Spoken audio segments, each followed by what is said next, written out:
Hey guys, in today's video I am going to show you how to grow the Gaillardia and get maximum flowers. Gaillardia is one of the best summer flowering plants, and the plus point of Gaillardia is it's extremely heat tolerant. So if the summer temperature is quite high in your place, you are going to like Gaillardia. Here are some of my seedlings which I am going to transplant today. They are really very easy to grow either from the seeds or cuttings, and I have videos on both of them. So if you want to know more info, I would recommend you to watch those videos. In this video I am going to cover everything from transplanting the seedlings to flowering. For potting soil mix, I am taking 40% of normal garden soil, 30% of cocopeat, and rest 30% of vermicompost. Please note that Gaillardia is known to do well even in poor soil, but I really don't believe all those things. To transplant the seedlings, I am just going to use 6 inch of container. I am going to grow the Gaillardia in two different ways. First, I will be transplanting only one seedling in one container. Secondly, I am going to transplant two seedlings in one container. Definitely you are going to know why I am going to do that, and for that please continue watching. Filling the container, and while filling it, please press the soil very gently to get rid of the air pockets. You can also tamp down the pot on the floor for the same purpose. And while filling it, please make sure that you keep a gap of minimum 1 inch in between the top layer of the soil and surrounding the rim. This is really very important, and since we are going to provide our plants more water in the summer season, we should keep the gap. Before transplanting the seedlings, I am just watering a bit, and this way I will be able to pull out the seedlings very easily. At the time of transplanting the seedlings, please make sure that crown is above the soil. You are able to see the crown here, right? So please make sure that crown stays above the soil, and that's it. Simply transplant the seedlings, press the soil very gently, and then water it. Next, I am going to keep the pot in bright area for next 2 days, and then I am going to keep the pot directly on terrace, and there it's going to get the whole day of sunlight.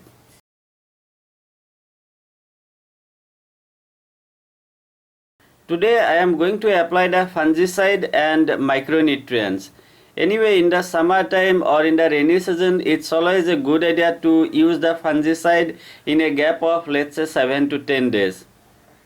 For the fungicide, I use the SAF fungicide, and for that the dose is 2 grams in 1 liter of water. Similarly, the micronutrients, whatever I am using, we can use near about 2 to 3 ml in 1 liter of water. I am just mixing both the components together and then going to apply on the plants. Please also note that for the micronutrients, you don't have to use the similar brand. You can use any other brand as well, which is going to contain all the micronutrients.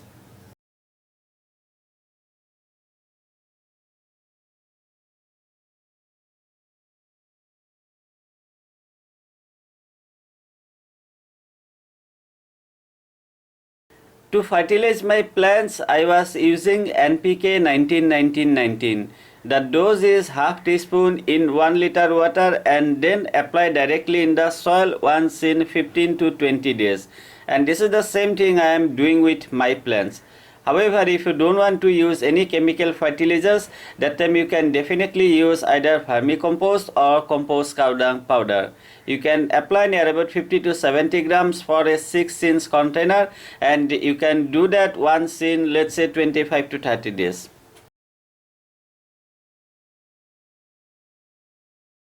While talking about water requirements, please be a bit careful, and at the early stage you can always let the topsoil dry out and then only water it.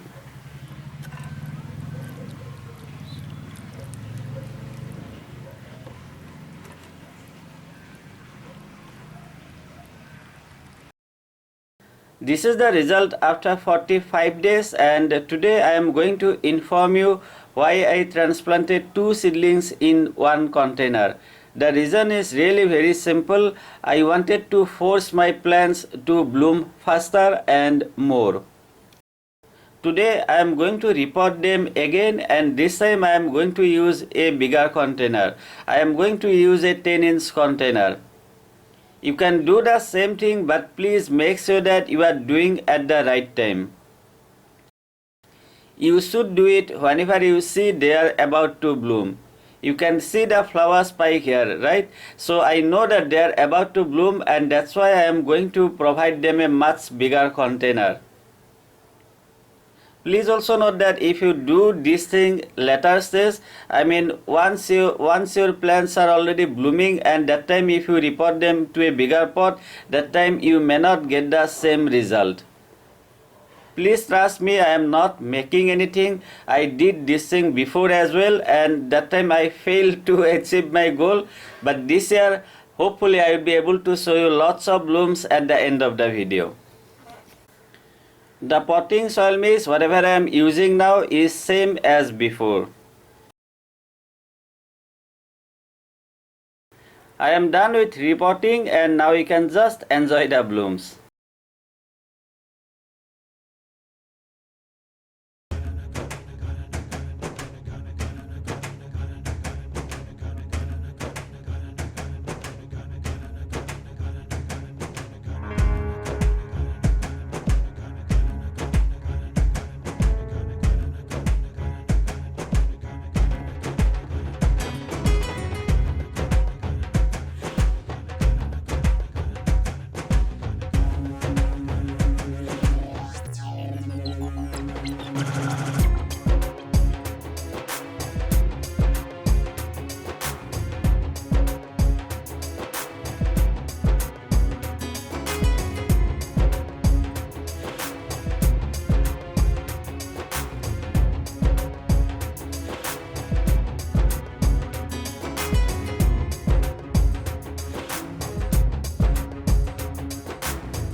I have already discussed most of the things except sunlight requirements and the pest attack.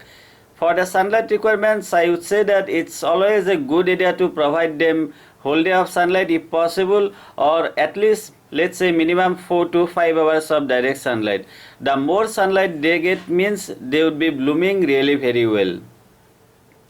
And if you are getting any kind of pest attack, you can use neem oil. For neem oil, you can take 5 to 6 ml neem oil, take near about 4 to 5 ml light hand wash, mix them in 1 liter water, and then apply on your plants once in 7 to 10 days. The plants that I transplanted to 6-inch container, they also did quite well, but they are unable to beat to my other plants which I repotted for the second time. And you can compare the result yourself, and you can see the plants whatever I repotted for the second time, they are doing extremely well. So guys, this is all about how to grow and care for the Gaillardia, and at the same time how you can get maximum blooms. If you found the video useful, please do me a favor, please like the video, share it, and subscribe to my channel if you haven't, and many thanks for doing that. Thank you very much for watching the video. I truly appreciate it. Have a great day and enjoy.